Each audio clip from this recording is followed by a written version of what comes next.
Hello there, you're now with me, Hendy Gui, and welcome to your 5 p.m. English news on TVS. Let's dive into the headlines for today. Today marks the third day of the CITRAWARNA Keluarga Malaysia 2022 program held at the iconic Kuching waterfront in Sarawak.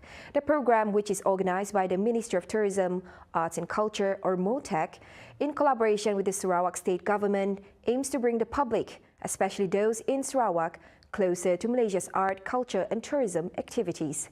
Featuring a floating stage in the middle of the Sarawak River, it is set to host a new record for the Malaysia Book of Records, where 250 SAPE players will take center stage and perform simultaneously on the closing night tomorrow. But before that, we have Yumi Suryani on the ground at this very moment to tell us more on what to expect at CITRAWARNA 2022. Take it away, Yumi. Yes, thank you, Hendy. As you can see now, on the third day of CITRAWARNA 2022, we have witnessed so many activities from exhibiting agencies nationwide. But other than that, we're gonna have CITRAWARNA Gala concert, which will be held tonight on the floating stage on Sarawak River. So don't forget to stay tuned to TVS channel 122 Astro and My Fairview. I'm Yumi Suryani, TVS Kuching Waterfront.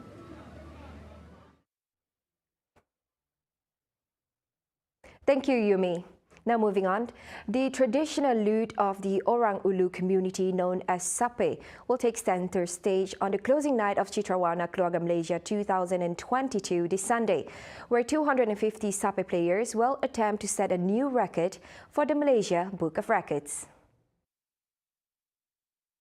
Sape teacher Elizabeth Bungan, aged 32, who is also the founder of Culture Meet Studio, which runs the traditional musical instrument class set. 250 Sape musicians from all over Malaysia will perform simultaneously for 5 minutes at Kuching waterfront. Elizabeth said the musicians came from various ethnic backgrounds who shared an interest in playing the instrument and upholding Sarawak traditional music. During the training, she said the Sape players were divided into several small groups, with each session limited to 50 players only, in addition to having to take the COVID-19 test before participating. Elizabeth said they only held face-to-face training sessions for 3 days before the big day. Although the training session was very short, with the cooperation of all, she was confident that a new MBOR record could be achieved. Elizabeth, or better known as Ellie, who is half Kenya, half Beketan, started her career as a professional Sape player in 2016 after performing at the Rainforest World Music Festival, RWMF. She became known to many when she began uploading her Sape playing sessions on social media sites, especially Facebook. Apart from being invited to perform at official functions, Elizabeth has also performed alongside two famous Sarawak Sape icons, Jerry Kamit and Alina Murang, at RWMF 2019. In a bid to strengthen human resource development, the Ministry of Education, Innovation and Talent Development will focus on the development of the digital world. According to Dato' Roland Sagahui Ind, people are drawn to the use of digital. Hence, it will be one of the ministry's main focuses in helping to develop existing talents and at the same time continue nurturing new talents. If it is, and a lot of the year, they perform very well in this sort of talents, the creative arts, in the soft skills, sports, in music, in fashion, modeling. We have also gone to become beautiful people, beautiful models, and have captured several trophies for them. Those are talents. But I believe my ministry will not look after that. My ministry will be more on, or if you create something that makes life easier for you. That is the talent we are looking for. So those are mostly industrial talents.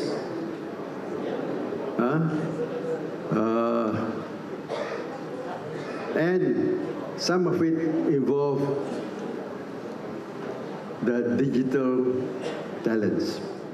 Saga said this in his speech after being appointed as the new advisor for the Dayak Bidayuh National Association (DBNA), replacing Dato' Amar Michael Manyin Jawong. He hoped that the Bidayuh community will unite to strengthen themselves so that they can make progress together. Parents are urged to be aware of their children's growth and behavior, as some may be facing difficulties with normal mental growth and development. If parents notice any behavior that differs from a normal growth, they are urged to refer their child to a health specialist or an intervention center. Minister of Women, Childhood and Community Wellbeing Development, Dato' Sri Fatima Abdullah said, with therapy, treatment and early intervention, children with special needs have a better chance of undergoing learning processes that are mainstream.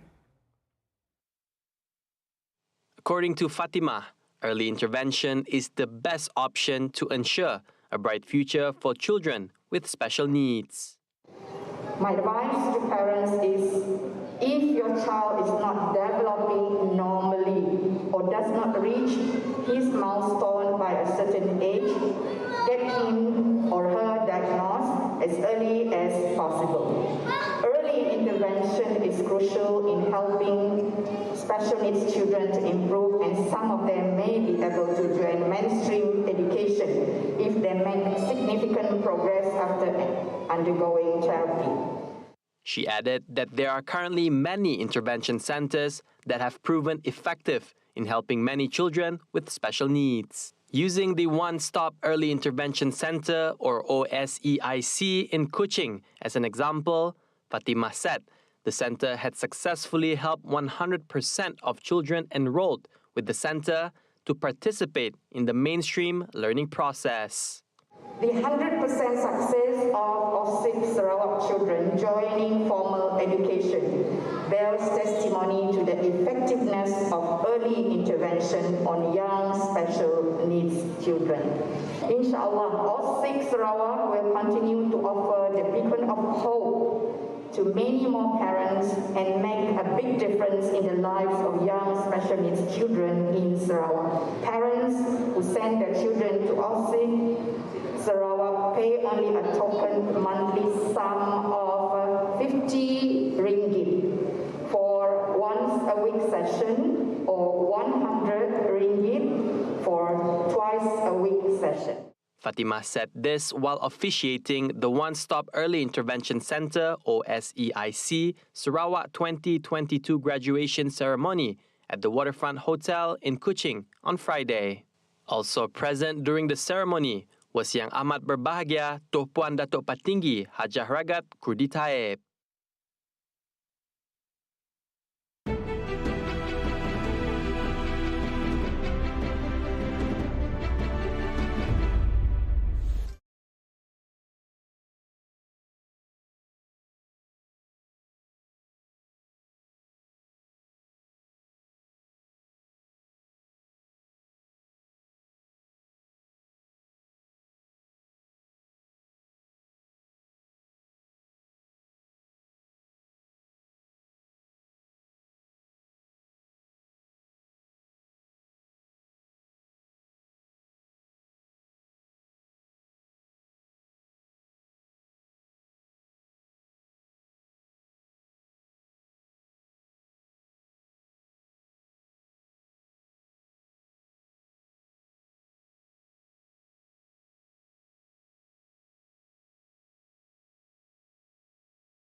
Welcome back. Now, 3 young siblings were burned to death in a fire that occurred last night at their family's house in Kampong Seberang Kedai in Lawas. They were later identified as 4-year-old Muhammad Hasdi Huzaidi Azri, 7-year-old Muhammad Hazmi Huzaili Azri, and 8-year-old Muhammad Hazri Huzaimi Azri. According to the Sarawak Fire and Rescue or Bomba Operations Center, it received a distress call on the incident at 11:02 p.m. through the MERS 999 system. Upon receiving the call, a team of firefighters from Lawas Fire Station was immediately dispatched to the scene. The family's double-story house, which is a semi-permanent structure, was destroyed in the fire. Ini melibatkan satu keluarga dengan 9 orang mangsa secara keseluruhan. Difahamkan 3 orang mangsa berjaya menyelamatkan diri manakala 3 lagi berada di Bandar Lawas. Dan ketika kita memeriksa lokasi kejadian, kita menjumpai mayat 3 adik-beradik yang berusia dari 4 hingga 8 tahun ini dibawa di tingkat bawah rumah, yaitu di tiang nombor 3 hadapan rumah. Mayat mangsa diserahkan kepada pasukan polis untuk tindakan lanjut. Sehubungan dengan itu, saya ingin merakamkan takziah kepada keluarga mangsa.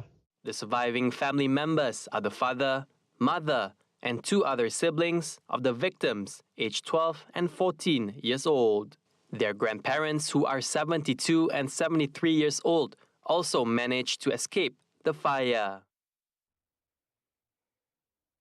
Prime Minister Dato Sri Ismail Sabri Yaakob is confident that Malaysia can implement the Land Vaccinated Travel Lane or VTL by May this year. He said the Health Ministry MOH would be studying several proposals on Malaysia's VTL with neighbouring countries such as Singapore, Thailand and Brunei.